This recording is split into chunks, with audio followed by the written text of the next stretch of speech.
तो आज एक नया छोटा सा टॉपिक शुरू करते हैं और उसका नाम है endo membrane system. Eukaryotic cell में कई सारे सेल ऑर्गेनल है और एक सेल ऑर्गेनल आते हैं जिनका नाम है एंडो मेम्ब्रेन सिस्टम। नाउ ये जो एंडो मेम्ब्रेन सिस्टम्स होते हैं, एंडो मेम्ब्रेन सिस्टम, ये शब्द कहां से आया है ये आपको पता होना चाहिए। What do mean by endo membrane system, मैं आपको बताना चाहूंगा कि ये कहां से शब्द आया है। 4 सेल ऑर्गेनल है, 4। हमेशा याद रखना, सिस्टम जब भी ये वर्ड आएगा सिस्टम मतलब एटलीस्ट एक से ज्यादा स्ट्रक्चर वहां पे इन्वॉल्व है, तभी शब्द आता है सिस्टम। गवर्नमेंट को हम बोलते हैं सिस्टम, खराब है, अच्छा है, बढ़िया है, सिस्टम। तो 3-4 कंपोनेंट जहां पे आएंगे तो होता है सिस्टम। यहां पे 4 सेल ऑर्गेनल है। It is a group of 4 cell organelle. कौन से वो 4 सेल ऑर्गेनल कोई पढ़ के आया है? 1 2 3, बहुत बढ़िया। ERGB, endoplasmic reticulum, Golgi body, lysosome and vacuoles, these are the parts of endo membrane system. तो दोस्तों ये क्या है? इसको एंडो मेम्ब्रेन नाम क्यों है? Because these are the single membrane bound cell organelle. बहुत बढ़िया बेटा, these are single membrane bound cell organelle है और वो एक सिस्टम बना रहे हैं and their function is dependent on each other. These 4 structure, endoplasmic reticulum, Golgi apparatus या Golgi body या Golgi complex, lysosome and vacuoles are the part of endomembrane system because कारण क्या है? Their functions are coordinated. Their functions are coordinated मतलब their functions are dependent on each other. Now please pay attention. Now it consists of, दोस्तों, it consists of 4 cell organelles. इसमें 4 cell organelles है। It consist of 4 cell organelle which includes number 1 endoplasmic reticulum. Endoplasmic reticulum, इसका ऐसा क्यों नाम है ये भी बात करेंगे। इसका स्टैंडर्ड एब्रिविएशन है ER, endoplasmic reticulum. Number 2 Golgi apparatus. Camillo Golgi नाम के साइंटिस्ट ने इसको डिस्कवर किया था 1898 में, 1898 गोल्गी अपैरेटस। नंबर 3 लाइसोसोम्स और नंबर 4 वैक्यूल्स। तो ये 4 सेल ऑर्गेनल है which are the part of endo membrane system. इसको याद कैसे रखेंगे? इसको याद रखेंगे, इसका निमोनिक्स है दोस्तों LGTB। क्या निमोनिक्स है इसका? LGTB, LGTB। L से है लाइसोसोम, G से है गोल्गी अपैरेटस, T से कुछ भी नहीं है और V से वैक्यूल, पर T को हम कर देंगे E, LGTB। ये आपके सामने जो है ना डिजिटल पैनल, ये LG का ही है। तो LGTB, lysosome, Golgi apparatus, TB का करेंगे हम E, एंडोप्लाज्मिक रेटिकुलम, और क्या हो जाएगा? वैक्यूल। क्या हो जाएगा? Vacuole, LGTB। Now all this cell organelle are part of endomembrane system. Okay, question क्या आएगा इसके ऊपर? Because their functions are coordinated. वो सिस्टम क्यों है? Because their functions are coordinated. उनके फंक्शंस एक दूसरे के साथ कोऑर्डिनेशन में वो काम करते हैं। तो यहां पे 2 MCQ बनेंगे। डायरेक्ट बढ़िया MCQ लेते हैं, असर्शन और रीजनिंग टाइप वाला, असर्शन और रीजन वाला। असर्शन क्या है? असर्शन दोस्तों, endoplasmic reticulum, Golgi bodies,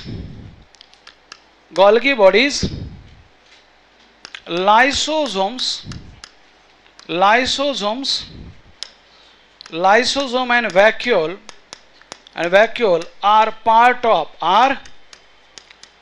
of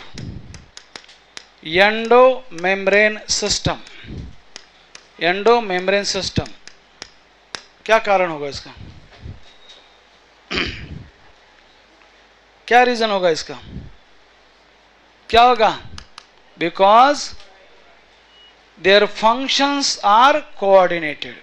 why? That is, याद रखना ऐसा आएगा, functions of endoplasmic reticulum, Golgi body, lysosomes and vacuoles are दोस्तों कोऑर्डिनेटेड. मतलब एक दूसरे के ऊपर उनके फंक्शंस डिपेंड है, एक दूसरे को मदद कर रहे, हेल्प कर रहे. ये क्वेश्चन आएगा असर्शन और रीजन में. नाउ दूसरा एक लाइन है कि माइटोकॉन्ड्रिया, क्लोरोप्लास्ट, पेरोक्सिसोम, ये भी एक सेल ऑर्गेनल है, but they are not part of endomembrane system. Why? Because their function are not coordinated with the above cell organelle. तो ये सर आप क्या बोल रही है, फंक्शंस आर कोऑर्डिनेटेड, क्या है इसका मतलब? क्या है समझाता हूं. नाउ प्लीज पे अटेंशन, समझाता हूं. पहले दो एमसीक्यू लिखते हैं. यहां पे है असर्शन या स्टेटमेंट 1, या ऐसे क्वेश्चन आ रहे हैं आजकल, स्टेटमेंट 1, स्टेटमेंट 2 वाले. स्टेटमेंट 1 इसे कहते हैं two statement MCQ, two statement MCQ. तो इसमें बात करेंगे chloroplast, mitochondria, chloroplast, mitochondria and peroxisome. And peroxisome are, capital में लिखेंगे, not part of endomembrane system, not part of endomembrane system. ये एंडोमेम्ब्रेन सिस्टम का पार्ट नहीं है, not part of endomembrane system. ये स्टेटमेंट 1 है. स्टेटमेंट 2 आएगा, क्यों नहीं है? कोई बता सकता है? Why they are not part of endomembrane system? Because their functions are not coordinated with ERGB, lysosome and vacuoles. MCQ. Okay, MCQ.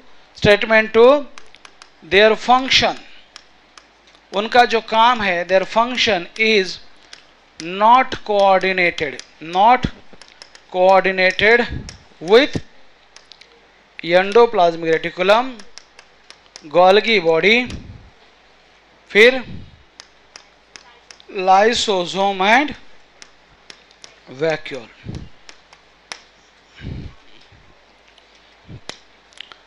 तो दोस्तों पहले का आंसर क्या है, दूसरे का आंसर क्या है? चलो बोलो, पहले का आंसर क्या है? पहला एक क्वेश्चन है आपके सामने, तो यहां पे A and R are both correct and R is the correct explanation of A. यहाँ ए ये सबको पता है ना, असर्शन रीजन टाइप वाले क्वेश्चन पता है या नहीं? इसके 4 ऑप्शन होते, पता है ना? तो यहाँ पे असर्शन रीजन दोनों करेक्ट है और reason is the correct explanation of assertion. तो मैं थोड़ा सा शॉर्ट में लिखता हूं, आपको पता होना चाहिए आंसर क्या है उसका.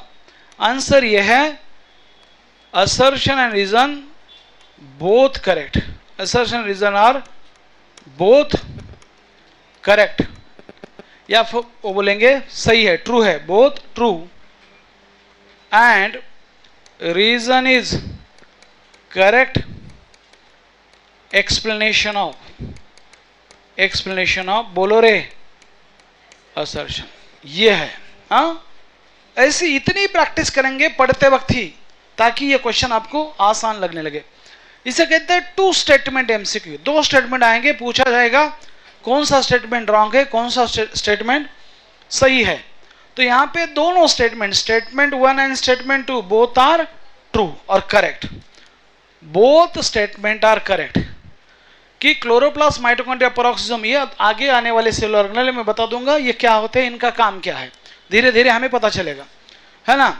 तो ये जो है दोस्तों, यहां पे आंसर क्या है इसका, बोथ, बोलो बोथ स्टेटमेंट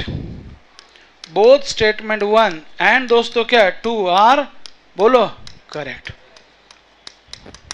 धीरे धीरे ना मैं आपको ना आदत डाल दूंगा कि कैसे क्वेश्चन बनाने हैं. जून का महीना जाने दो, जून के महीने के एंड में लास्ट वीक में यहां हर एक बच्चा क्वेश्चन बनाएगा. बोले कोई टफ लेवल बनाएगा, कोई इजी बनाएगा, पर वो सब में वो एबिलिटी आएगी धीरे धीरे धीरे धीरे। पर आपको आदत अभी से डालनी है। जैसे हमने कई सारे क्वेश्चन में बनाऊंगा बोर्ड के ऊपर, धीरे धीरे आप भी उसको सीख लेना है, ठीक है। नाउ बात करते हैं कि सपोज मान लो कि सिस्टम के बारे में बात करते हैं। एंडो मेम्ब्रेन सिस्टम एक सिस्टम है, AIB कोई भी एक इंस्टीट्यूट सिस्टम होता है, उसके कई सारे कंपोनेंट है। नंबर 1 कंपोनेंट है स्टूडेंट, नंबर 2 एजुकेशनल इंस्टीट्यूट लेते हैं स्टूडेंट, 4 कंपोनेंट है mainly, student, teachers, non academic staff and parents. ये 4 लोग इसको चला रहे हैं, यस और नो। और इन सब का फंक्शन एक दूसरे के ऊपर डिपेंडेंट है ना। टीचर पढ़ा रहे हैं इसलिए स्टूडेंट पढ़ रहे हैं, स्टूडेंट पढ़ रहे हैं और आगे बढ़ रहे हैं इसलिए टीचर का नाम हो रहा है ना। जो नॉन एकेडमिक स्टाफ है वो स्टूडेंट को, टीचर को और पेरेंट को सपोर्ट कर रहा है।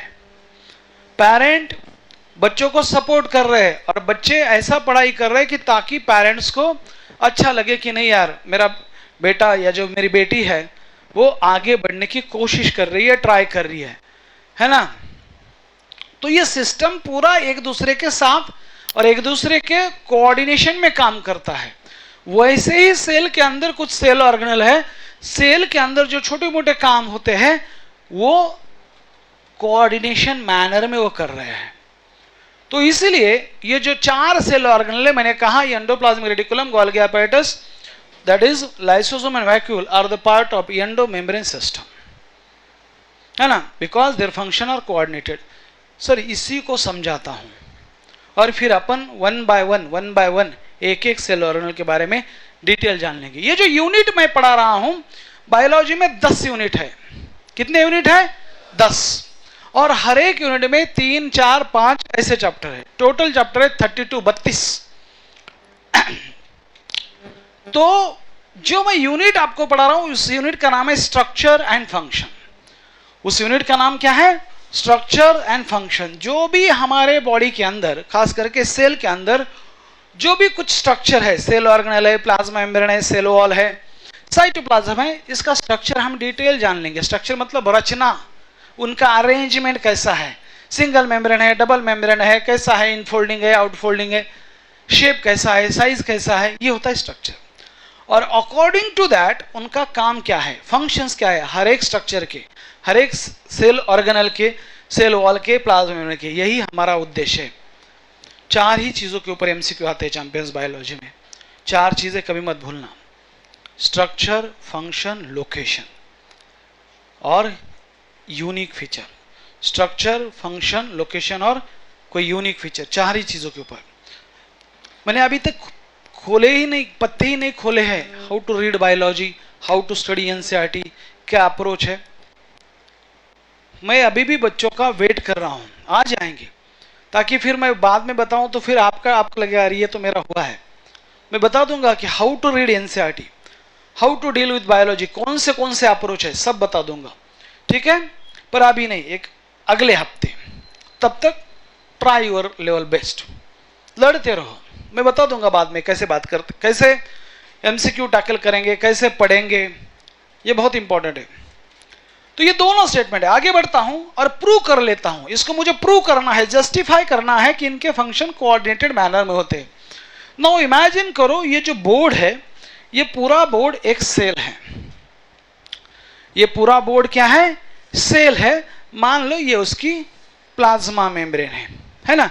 तो ये क्या रहा है? प्लाज्मा मेम्ब्रेन के अंदर जो सेमी फ्लूइड है उसे क्या बोलते हैं हम? साइटोप्लाज्म। उसे क्या बोलते हैं हम? साइटोप्लाज्म। मान लो इस सेल का इस कोने में जो है, यहां पे इस सेल का क्या है रे? न्यूक्लियस है। सर न्यूक्लियस को कोने में क्यों लिया? बताता हूं, है ना, बताता हूं। मुझे कुछ चीजें प्रूव करनी है। तो ये न्यूक्लियस है और न्यूक्लियस के अंदर ये मान लो प्लांट सेल है। कौन सा सेल है? Plant cell. न्यूक्लियस के अंदर ये जेनेटिक मटेरियल है इन द फॉर्म ऑफ दोस्तों DNA। समझ लो दोस्तों, प्लीज समझना है, कुछ लिखना नहीं है, जस्ट गेट रिलैक्स। न्यूक्लियस के 2 मेम्ब्रेन है, इनर एंड आउटर। नाउ इस आउटर मेम्ब्रेन से कंटिन्यू होके एक सेल ऑर्गेनेल बना है जो कि सिंगल मेम्ब्रेन बाउंड है, जिसका नाम है एंडोप्लाज्मिक रेटिकुलम। और इसके ऊपर, इस एंडोप्लाज्मिक रेटिकुलम के ऊपर, उसके आउटर सरफेस के ऊपर ये राइबोसोम है, इसलिए उसका अपीयरेंस कैसा है? रफ है। स्मूथ है क्या? नहीं। और ये राइबोसोम जो है इसके आउटर सरफेस के ऊपर है, इसलिए इसका नाम है रफ एंडोप्लाज्मिक रेटिकुलम। इसका नाम क्या है? रफ एंडोप्लाज्मिक रेटिकुलम, RER उसका स्टैंडर्ड एब्रीविएशन है। मैंने नहीं शॉर्ट फॉर्म बनाया है, ये स्टैंडर्ड है RER, rough endoplasmic reticulum. No यहां पे 2 MCQ आते हैं। The membrane of rough endoplasmic reticulum is continuous with the outer nuclear membrane, true और फॉल्स? कैसा दिख रहा है आपको? ट्रू है ये। क्या है ये? True. And because of that ribosome are also present on outer nuclear membrane. हमेशा याद रखना, ribosome are also present on outer nuclear membrane. ये क्वेश्चन आज ना कल आएगा। This is untouched area of NCERT. अभी तक कोई बना नहीं पाया, इसके ऊपर क्वेश्चन आएगा। कौन सा? राइबोसोम का location another on the outer nuclear membrane. तो ये हो गया रफ एंडोप्लाज्मिक रेटिकुलम। ये क्या हो गया? Rough endoplasmic reticulum. दोस्तों नाउ यहां पे मैं निकालने की कोशिश करता हूं, ये जो है इसे मैं बोलता हूं स्मूथ एंडोप्लाज्मिक रेटिकुलम। ये जो है यह है स्मूथ एंडोप्लाज्मिक रेटिकुलम। थोड़ा यह है स्मूथ एंडोप्लाज्मिक रेटिकुलम। चलो ऐसे निकालेंगे। तो उसके सरफेस के ऊपर राइबोसोम है क्या? बिल्कुल नहीं है। तो ये हो गया हमारा SER, smooth endoplasmic reticulum. What is the function of RER? Anyone from the class? Thank you, Aniket. Thank you so much. Thank you. What is the function of RER? 1, 2. कोई नया? हाँ, what is the function of rough endoplasmic reticulum?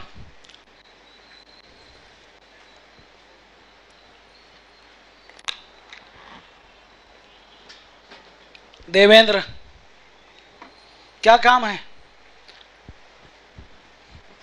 पता है तुझे? हाँ, सोचो। What is the function of rough endoplasmic reticulum and what is the function of smooth endoplasmic reticulum? Function दोनों के काम धंधे बताओ।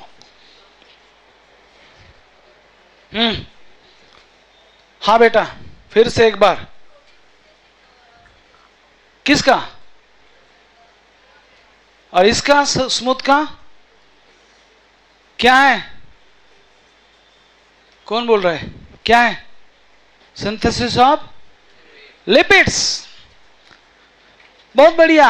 Rough endoplasmic reticulum is the site of protein synthesis, क्योंकि उसके ऊपर राइबोसोम है।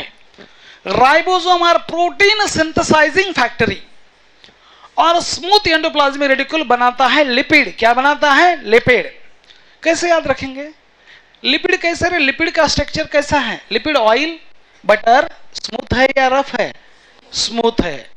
तो लिपिड स्मूथ होते हैं, फैट ऑयल स्मूथ होते हैं, इसलिए दे आर सिंथेसाइज। ऐसा याद रखेंगे इन स्मूथ एंडोप्लाज्मिक रेटिकुलम। वैसा नहीं है वो स्मूथ है इसलिए वो स्मूथ एंडोप्लाज्मिक रेटिकुलम के अंदर नहीं बन रहे, पर याद ऐसा रखेंगे।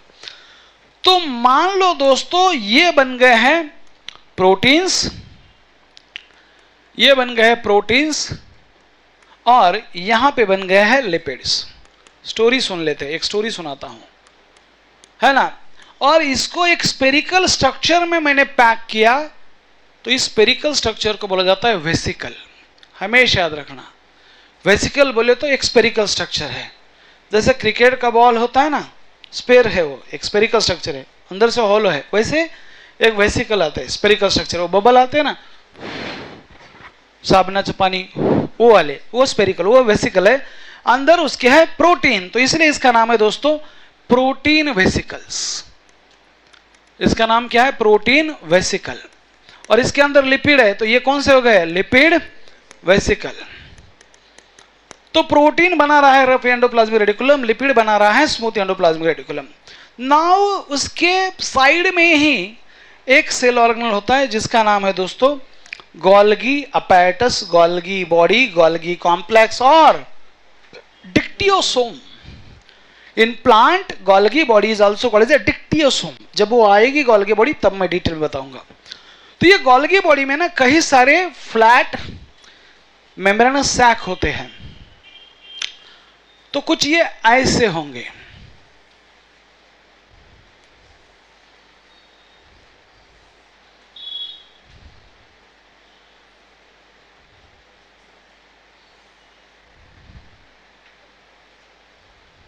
कुछ ऐसे।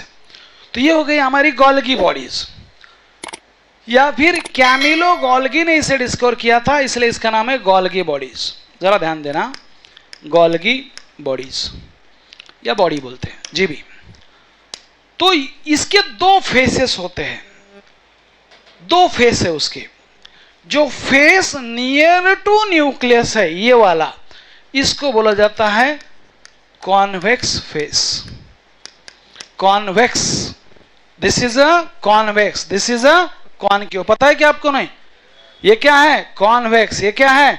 Concave. Elevation convex, depression concave. ऊपर जो आएगा ऐसा कॉन्वेक्स, जो डिप्रेशन रहेगा नीचे खड्डे वाला कॉनकेव। सिंपल सी बात है, कॉन्वेक्स फेस। इसी का दूसरा नाम है सिस फेस। क्या नाम है? सब लोग नाम लेंगे। क्या नाम है? Cis face. और इसी का तीसरा नाम है फॉर्मिंग फेस।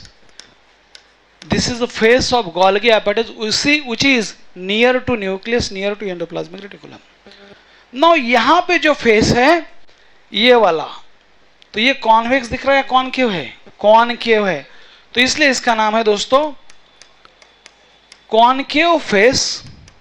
ए केमिस्ट्री में सिस के अपोजिट क्या होता है? ट्रांस। क्या होता है? सुना है कभी? ये आएगा धीरे धीरे। ट्रांस, इसका नाम है ट्रांस फेस। और इसका बहुत बढ़िया मैच्योरिंग फेस। कौन बोला रे? कौन बोला? मैच्योरिंग फेस, पहले पढ़ाया था मैंने ये। इसका नाम है Vishwajit, maturing face. Now question पूछेंगे, द प्रोटीन वेसिकल और lipid vesicle release from endoplasmic reticulum attached with which face of Golgi body? तो दोस्तों पहले तो गोल्गी बॉडी का काम क्या है? जो भी प्रोटीन बना रहा है, फैक्ट्री है प्रोटीन बनाने वाला, राइबोसोम और रफ एंडोप्लाज्मिक रेटिकुलम, लिपिड बन रहे हैं स्मूथ एंडोप्लाज्मिक रेटिकुलम में, पर उसको पैकेजिंग करना बहुत इंपॉर्टेंट है। उसको पैकेजिंग करना बहुत इंपॉर्टेंट है।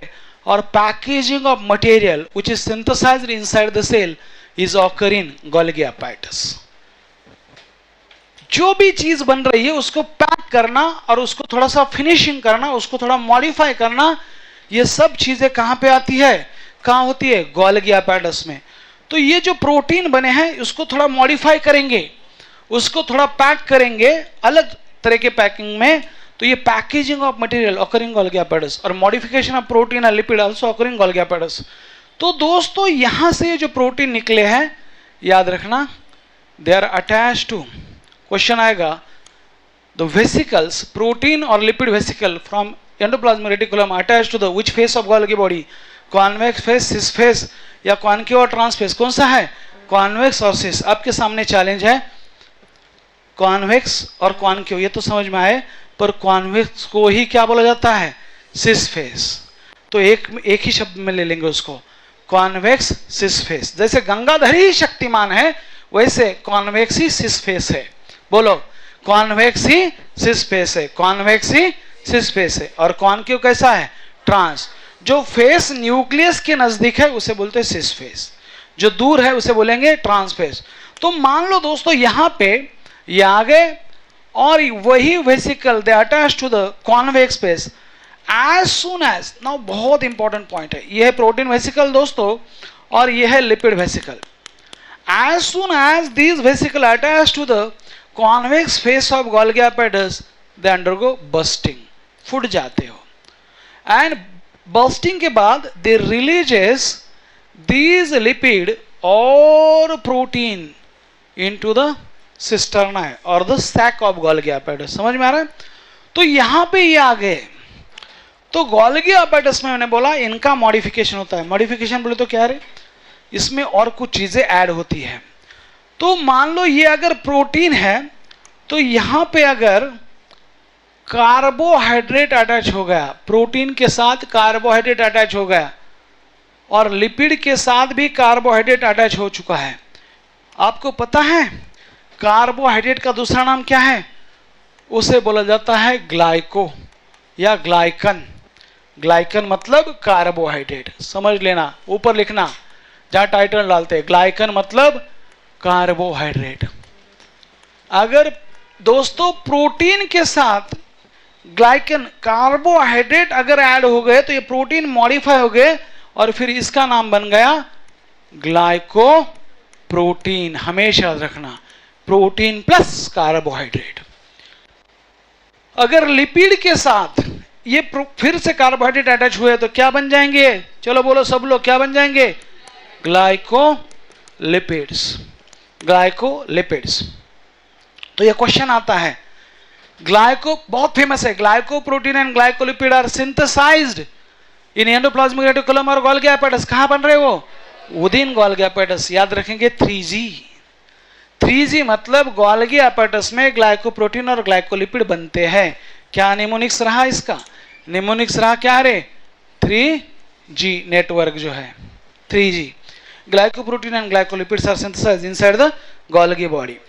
और फिर क्या है, ऐसे कई सारे प्रोटीन्स, कई सारे लिपिड्स गोल्गी बॉडी में बनते हैं और उसका प्रॉपर तरीके से पैकेजिंग होता है। सपोज मान लो मैं इसकी बात करता हूं, यहां पे वो लिपिड है,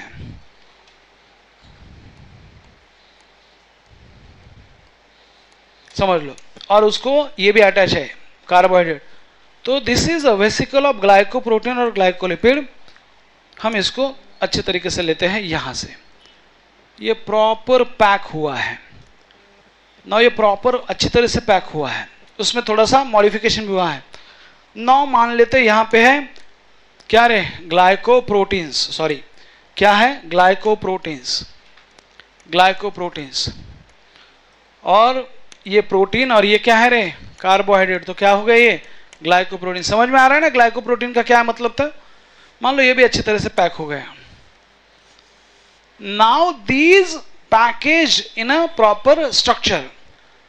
तो क्वेश्चन आता है, the substances which are packed in Golgi apparatus they are released to outside from which phase? Answer is concave phase और ट्रांस फेज। और ये मैच्योर हो रहे हैं, यहां पे बन रहे हैं गोल्गी प्रोटीन और ग्लाइकोप्रोटीन और ग्लाइकोलिपिड बन रहे हैं, फॉर्म हो रहे हैं, इसलिए इसका नाम है फॉर्मिंग फेज। यहाँ फॉर्म होके बन गए, मैच्योर हो गए, अभी यहां से वो रिलीज हो रहे हैं, तो मैच्योर हो रहे थे, इसलिए इसका नाम क्या है? Maturing phase. इसका नाम क्या है? मैच्योरिंग फेज है। Are you getting me or not? तो ये एक दूसरे का फंक्शन कोऑर्डिनेटेड मैनर में हुआ क्या नहीं हुआ? हो गया। नाउ जरा ध्यान दे दो मैं क्या बोल रहा हूं। ये जो लिपिड और प्रोटीन है उनके दो फेट है, एक या ये तो एक सेल के अंदर यूटिलाइज होंगे या सेल के अंदर ही उसको यूटिलाइज किया जाएगा, या फिर ये सेल के बाहर जाएंगे, या सेल के अंदर ही यूटिलाइज होते हैं। दो उसके पास पॉसिबिलिटीज हैं। सपोज मान लो ये दोनों सेल के अंदर ही यूटिलाइज हो रहे हैं, मान लेते हैं दोनों सेल के अंदर ही यूटिलाइज हो रहे हैं। अभी कोई भी चीज यूटिलाइज, ये चेयर है, इसका एक लाइफ स्पैन है ना, इसका एक लाइफ स्पैन है। सपोज अभी इसको 3 साल हुए हैं, एक 4-5 साल में ये खराब हो जाएगी, फिर उसको अपने को क्या करना पड़ेगा? रिसाइकल, है ना, रिसाइकल। और जो भी उसका यूजफुल मटेरियल है उसको यूज करके दूसरा चेयर बनाएंगे, या फिर किसी भी दूसरा प्लास्टिक का चीज है वो बना सकते हैं। यस और नो? कोई भी चीज, पेन है, कोई भी, वो खराब ही होता है। वैसे ये जो प्रोटीन है, ये लिपिड है, यूज करने के बाद जो उनका काम है वो खराब हो जाएंगे। एक्चुअली जो भी सेल ऑर्गेनल बने हैं हमारे बॉडी के अंदर, जो माइटोकॉन्ड्रिया है, क्लोरोप्लास्ट है प्लांट में, ये सभी लिपिड, प्रोटीन, कार्बोहाइड्रेट और इसी से बने हैं। तो ये जो वर्न आउट सेल ऑर्गेनल होते हैं, या जो प्रोटीन लिपिड जो खराब हो चुके हैं, उनको ब्रेक डाउन करना बहुत ज्यादा इंपॉर्टेंट है ना। कितने लोग मरते हैं? Thank you to bacteria, thank you to decomposer. कितने प्लांट, कितने लोग मर रहे हैं रोज, कितने एनिमल मर रहे हैं, पर सबको डिकम्पोज करता है कौन? Decomposer, bacteria. तभी जाके, वरना क्या हो जाता? पूरा ऑर्गेनिक मैटर अकोमुलेट हो जाता पूरे प्लांट अर्थ के ऊपर। वैसे ही ये जो यूज वाले प्रोटीन लिपिड है उसको ब्रेक डाउन करना बहुत ज्यादा इंपॉर्टेंट है। इसलिए ऊपर वाले ने एक सेल ऑर्गेनल बनाया जिसका नाम है लाइसोसोम, जिसका नाम क्या है? लाइसोसोम। ये भी एक single membrane bound cell organelle है लाइसोसोम। उसके अंदर क्या होते हैं? उसके अंदर होते हैं डाइजेस्टिव एंजाइम्स। उसके अंदर क्या होंगे? डाइजेस्टिव एंजाइम्स होते हैं, हाइड्रोलाइटिक एंजाइम्स है। ये क्या करते हैं? प्रोटीन, लिपिड, न्यूक्लिक एसिड या फिर दोस्तों कार्बोहाइड्रेट को ब्रेक डाउन करते हैं ताकि वो फिर से उसका रिसाइकल करके फिर से वो यूज हो सके। तो ये जो लाइसोसोम है, इसका मेन काम है ब्रेक डाउन ऑफ और लाइसिस ऑफ, ब्रेक डाउन, नाम में एक काम है, ब्रेक डाउन ऑफ दोस्तों लिपिड्स, प्रोटीन्स,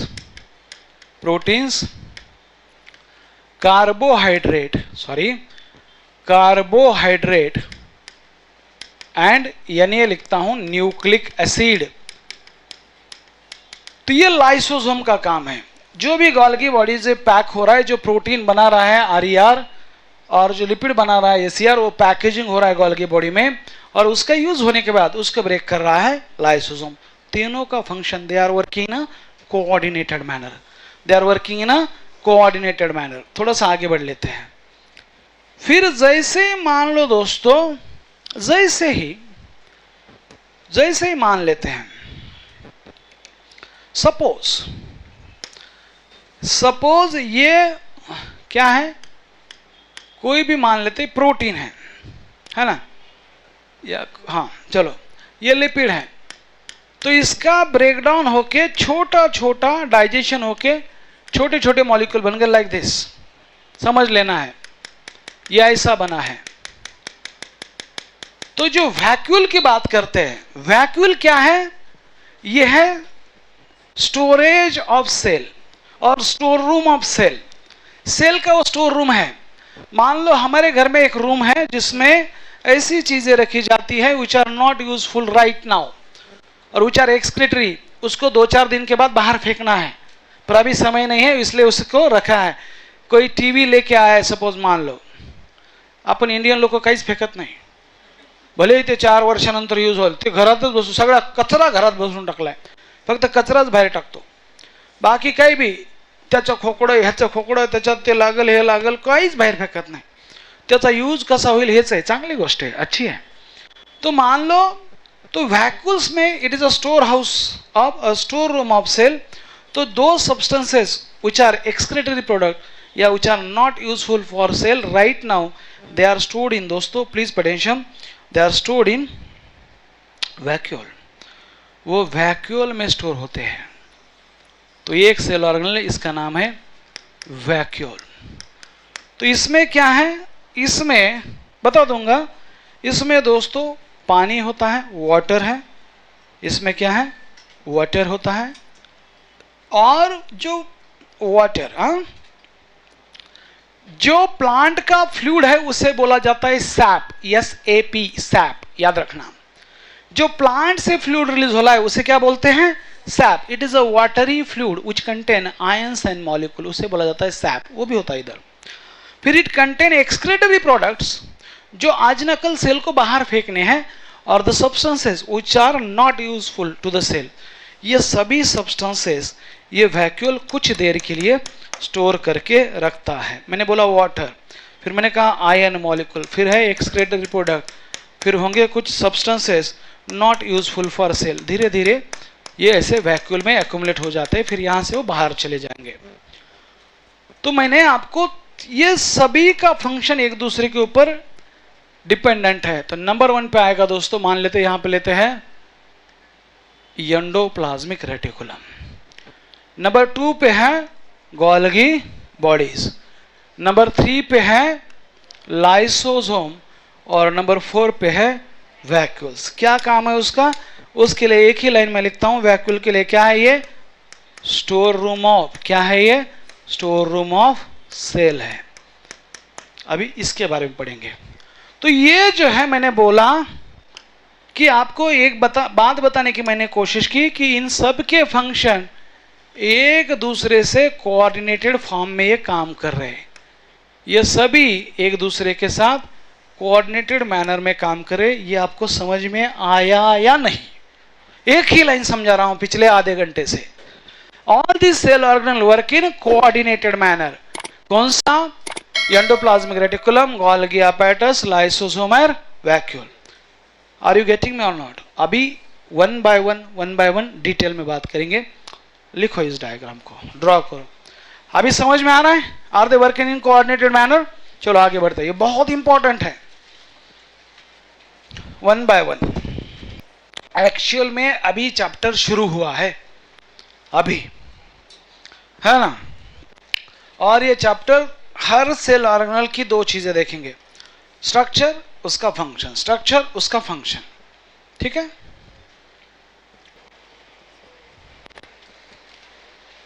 डाइजेस्ट एंजाइम बोले तो क्या रहे? जो एंजाइम उसको ब्रेक कर रहे हैं। डाइजेस्ट एंजाइम बोले तो वो एंजाइम उसको बड़े मॉलिक्यूल को छोटे मॉलिक्यूल में ब्रेक करते हैं, है ना? प्रोटीन को ब्रेक करेंगे अमीनो एसिड में, लिपिड्स को ब्रेक करेंगे ग्लिसरॉल और फैटी एसिड में। एक एरो दिखाओ यहां से कि ये कहां से रिलीज हो रहे हैं। They are released from which face रे? मैच्योरिंग फेस, ट्रांस फेस और कॉनकेव फेस। आज बात करेंगे कौन से फेस के बारे में? किसके बारे में? Endoplasmic reticulum.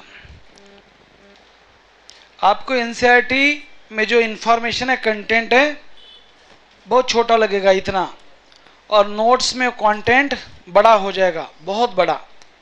4 लाइनें लिखी रहेगी एनसीईआरटी में और नोट्स में 2 पेजेस भरेंगे उसी कॉन्सेप्ट को लेके। इसका मतलब पहले समझ लो आप।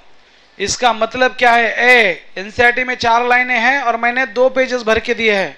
इसका मतलब ये इंफॉर्मेशन मैंने जो आगे है आपको सिलेबस में, किसी और चैप्टर में, वहां से कुछ इंफॉर्मेशन ली है।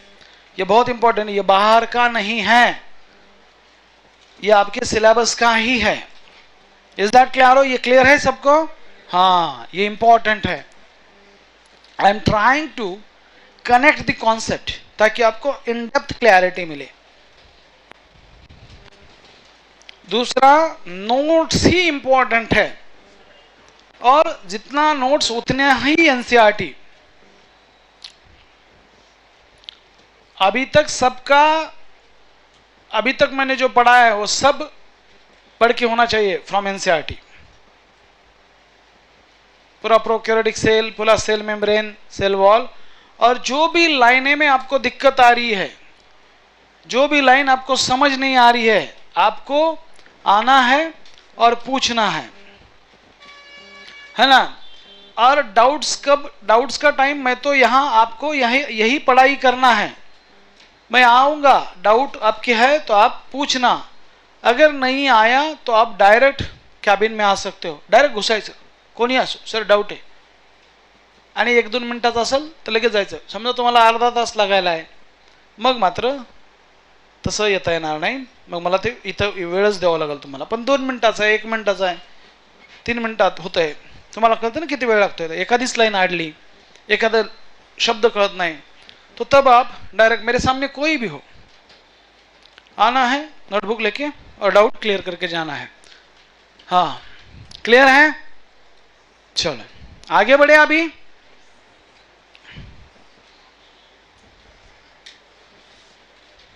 ये जब मैं पूरे सेल ऑर्गेनल आपको पढ़ाऊंगा ना, पूरे चारों के चार, तब आपको ये डायग्राम और डिटेल में समझ में आएगी. हाँ, ये ऐसा है, ओके, मैं तो ऐसा समझ रहा था. ये धीरे धीरे समझ में आएगा. ये जो सैक है गोल्गी बॉडीज के, ये जो फ्लैट मेम्ब्रेनस सैक है, इसको क्या बोला जाता है? कौन बताएगा मुझे? इनको क्या बोला जाता है? सिस्टर्नाई. क्या बोला जाएगा? सिस्टर्नाई. सिस्टर्नाई बोला जाता है इनको, सिस्टर्नाई. आगे बढ़ते हैं. नाउ बात करते हैं दोस्तों, टाइटल टाका एंडोप्लाज्मिक रेटिकुलम. Endoplasmic reticulum. बात करेंगे ईआर की. Endoplasmic reticulum. नाउ ये ईआर क्या है? What is mean by reticulum? Reticulum एक नया शब्द है. कोई बता सकता है what is the meaning of term reticulum? Anyone from the class just raise your hand. Reticulum क्या है? रेटिकुलम मतलब नेटवर्क। रेटिकुलम मतलब होता है नेटवर्क। एंडोप्लाज्मिक मतलब इनसाइड द साइटोप्लाज्म। तो it is a network of क्या है? स्ट्रक्चर। पहले मैं बोल रहा हूं ये यूनिट क्या है? स्ट्रक्चर और फंक्शन है। तो पहले ए सब ध्यान देना इधर, पहले इसका स्ट्रक्चर देखेंगे। तो क्या है? It is a network of दोस्तों tiny tubular structure present inside the cytoplasm. Suppose मान लो मैंने ऑलरेडी ये डायग्राम आपको ड्रॉ करके दिया है, फिर भी एनसीईआरटी ने एक डायग्राम है एंडोप्लाज्मिक रेटिकुलम का, ये आपको पता होना चाहिए। एनसीईआरटी में टोटल 350 डायग्राम है। कितने डायग्राम है टोटल? 350। तो मान लो ये आ गया एंडोप्लाज्मिक रेटिकुलम एनसीईआरटी डायग्राम, ये वाला है ना। एनसीईआरटी में ये इमेज है, ये वाली। Now please pay attention. तो ये है, दिस इज एंडोप्लाज्मिक रेटिकुलम, है ना। आपको ये डायग्राम ना ड्रॉ करके लाने हैं, हाँ, धीरे धीरे। This is endoplasmic reticulum. तो आपको लेबलिंग के ऊपर क्वेश्चन आएंगे। डायग्राम और उसके label are very important source of potential MCQ. तो दोस्तों ये न्यूक्लियस है जिसके अंदर जेनेटिक मटेरियल होगा इन द फॉर्म ऑफ डीएनए। तो ये हो गया न्यूक्लियस, उसके अंदर जेनेटिक मटेरियल। ये न्यूक्लियर मेम्ब्रेन है और ये न्यूक्लियर पोर है। तो ये जो ट्यूबुलर स्ट्रक्चर है, it is a network of tiny tubular structure. तो इसे बोला जाता है एंडोप्लाज्मिक रेटिकुलम। इसके ऊपर उसके outer surface, not on inner, on it's outer surface दोस्तों राइबोसोम होते हैं, इसलिए इसका नाम है रफ एंडोप्लाज्मिक रेटिकुलम आरईआर। और ये जो आपको दिख रहा है ये है स्मूथ एंडोप्लाज्मिक रेटिकुलम एससीआर। इनके आउटर सरफेस के ऊपर राइबोसोम है क्या? नहीं। दो तरह के एंडोप्लाज्मिक रेटिकुलम है। पहले तो ये एंडोप्लाज्मिक रेटिकुलम है क्या? सो स्ट्रक्चर की बात करेंगे। It is a network of tiny tubular structure present inside the cytoplasm. What is this? It is, हर एक शब्द इंपॉर्टेंट है, हर एक वर्ड इंपॉर्टेंट है, हर एक वर्ड, हर एक शब्द। It is network of, it is a network of tiny, छोटे छोटे ट्यूबुल्स हैं, tubular structure present within the cytoplasm, present within the cytoplasm. पहला मुद्दा। दूसरा, ये एक सेल ऑर्गेनेल है। तो ये डबल मेम्ब्रेन बाउंड है या सिंगल मेम्ब्रेन बाउंड है? दोस्तों it is a single membrane bound cell organelle है। मैं इट की जगह लिखूंगा ER। ER बोले तो क्या? एंडोप्लाज्मिक रेटिकुलम इज, क्वेश्चन आएगा, मेम्ब्रेन लेस है या single membrane bound cell organelle है? It is a single membrane bound cell organelle है। What is cell organelle? क्या होता है ये? सेल के अंदर जो स्ट्रक्चर है, कोई भी एक स्पेसिफिक काम करेगा, उसे हम बोलते हैं cell organelle. Now it is present in the form of tubule और सिस्टर्ना है।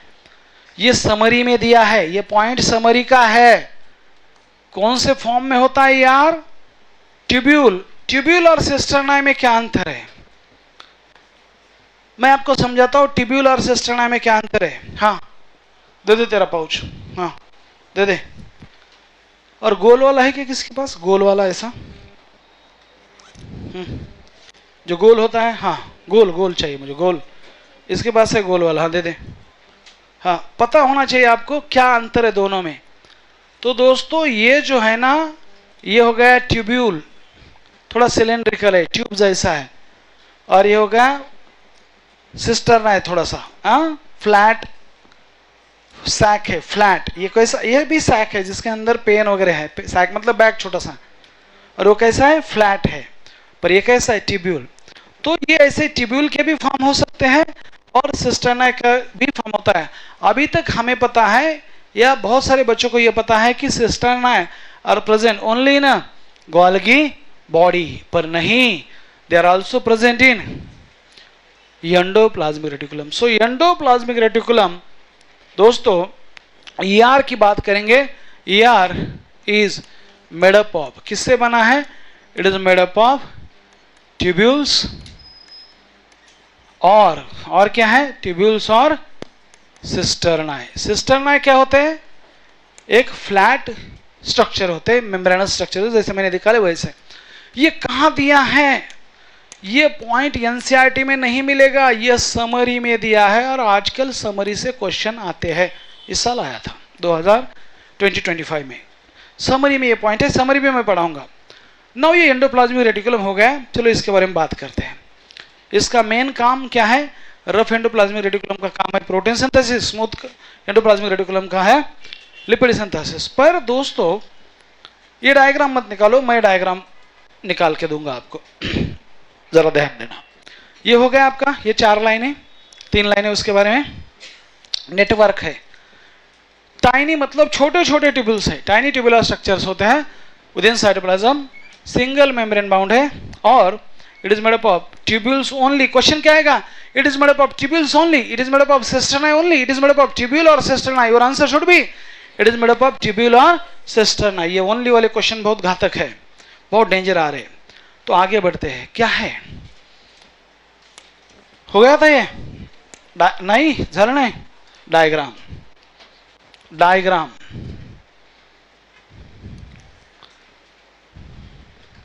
जरा देख लेना।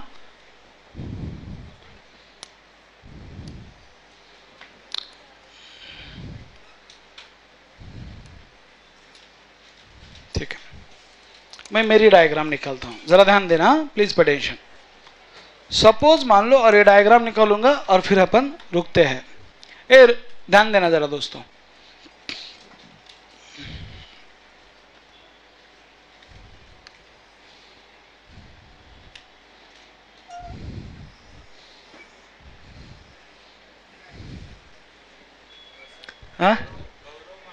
सपोज मान लो ये है सेल, ये सेल का प्लाज्मा मेम्ब्रेन है, और यहां पे इस सेल का मान लो है न्यूक्लियस। क्या है ये? This is a nucleus. Now please attention, ये कि एक double membrane bound cell organelle होता है, ये हो गया सेल का न्यूक्लियस। जरा लक्ष्य आ रहे,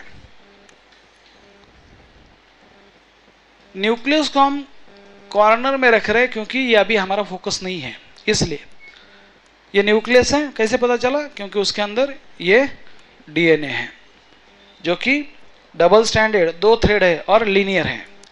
दोस्तों यहां पे है हमारा, अभी मान लो ये जो सेल के अंदर जो स्पेस है, ये सेल के अंदर जो स्पेस है जिसके अंदर साइटोप्लाज्म है, उस स्पेस को क्या बोलते हैं? कोई मुझे बता सकता है? The space which are present inside the cell, क्या बोलते हैं उसको? बहुत बढ़िया, क्या बोलेंगे उसको? रुको रुको, क्या बोलेंगे?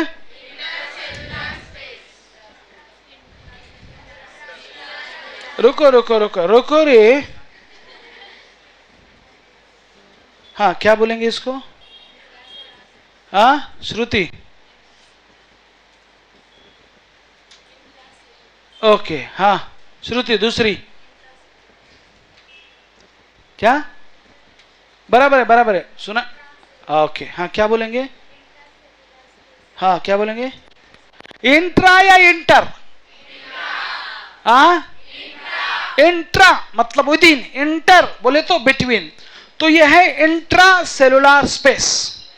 नाउ क्वेश्चन आता है, ये जो इंट्रा सेलुलर स्पेस है, तर endoplasmic reticulum is the only cell organelle which divide that intracellular space into 2 compartment। वो बंटवारा कर रहा है, ये स्पेस जो है इसका कैसे बंटवारा कर रहा है दिखाता हूं मैं। नाउ मान लो ये है एंडोप्लाज्मिक रेटिकुलम। क्या है ये? एंडोप्लाज्मिक रेटिकुलम कुछ ऐसे। तो क्या हुआ? This is the space inside the endoplasmic reticulum और ये space outside the endoplasmic reticulum. Clear है?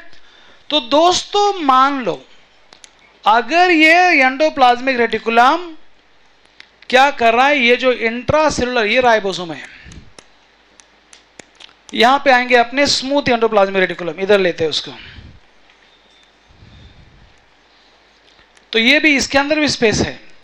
तो ये जो स्पेस है जो एंडोप्लाज्मिक रेटिकुलम के अंदर है उसे कहते हैं luminal compartment. What is mean by lumen रे? What is mean by lumen? कोई भी ट्यूब्यूल हो, कोई भी बॉटल हो, कोई भी ट्यूब्यूल हो, उसके अंदर का जो हॉलो स्पेस होता है उसे बोला जाता है ल्यूमन। कोई भी ट्यूब पकड़ो, उसके अंदर का ये जो हॉलो स्पेस है इसे बोला जाता है ल्यूमन। यस और नो? इस स्पेस को क्या बोला जाता है? ल्यूमन, है ना। जैसे ही मान लो, तो दोस्तों तो ये एंडोप्लाज्मिक रेटिकुलम जो होता है ना, तो ये जो है the space inside the endoplasmic reticulum, इस स्पेस को बोला जाता है दोस्तों ल्यूमिनल कंपार्टमेंट। इसका नाम क्या है? इसका नाम क्या है? ल्यूमन के अंदर है, इसलिए इसका नाम क्या है? लुमिनल कंपार्टमेंट। एमसीक्यू आएगा, लुमिनल कंपार्टमेंट। द स्पेस कंपार्टमेंट कहां पे है ये? बोलो। The space inside the endoplasmic reticulum. और जो आउटसाइड द एंडोप्लाज्मिक रेटिकुलम है उसको क्या बोला जाएगा? उसको बोला जाएगा, क्या बोला जाएगा? एक्स्ट्रा, मतलब बाहर वाला, लुमिनल कंपार्टमेंट। एक्स्ट्रा लुमिनल कंपार्टमेंट एक्चुअली जो कि रिमेनिंग साइटोप्लाज्म है। तो कभी भी याद रखना दोस्तों, एंडोप्लाज्मिक रेटिकुलम ने क्या किया है? एंडोप्लाज्मिक रेटिकुलम ने क्या किया है? ये जो इंट्रासेलुलर स्पेस है उसको दो कंपार्टमेंट में डिवाइड किया है, ल्यूमिनल और एक्स्ट्रा ल्यूमिनल। एक्स्ट्रा मतलब बाहर वाला, एक्स्ट्रा मतलब ज्यादा नहीं, यहाँ पे ल्यूमेन के बाहर वाला।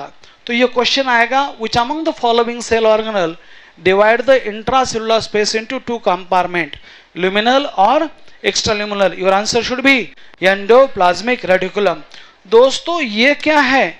Luminal compartment, it is inside the, बोलो, इनसाइड द एंडोप्लाज्मिक रेटिकुलम। क्या है ये? It is inside the endoplasmic reticulum. Clear है? ये समझ में आ रहा है? लिखो डायग्राम। बस कल इसके बारे में ना अपन ये लिखना बाकी है, ये कल हम लिखेंगे। इंट्रासेलुलर स्पेस दो तरह का है, luminal compartment, extra luminal compartment, and it is divided by into two compartment by endoplasmic reticulum. कल ये इसके बारे में लिखेंगे। कल एंडोप्लाज्मिक रेटिकुलम के बारे में और गोल्गी अपैरेटस के बारे में कंप्लीटली हम पढ़ेंगे। ठीक है? Thank you so much.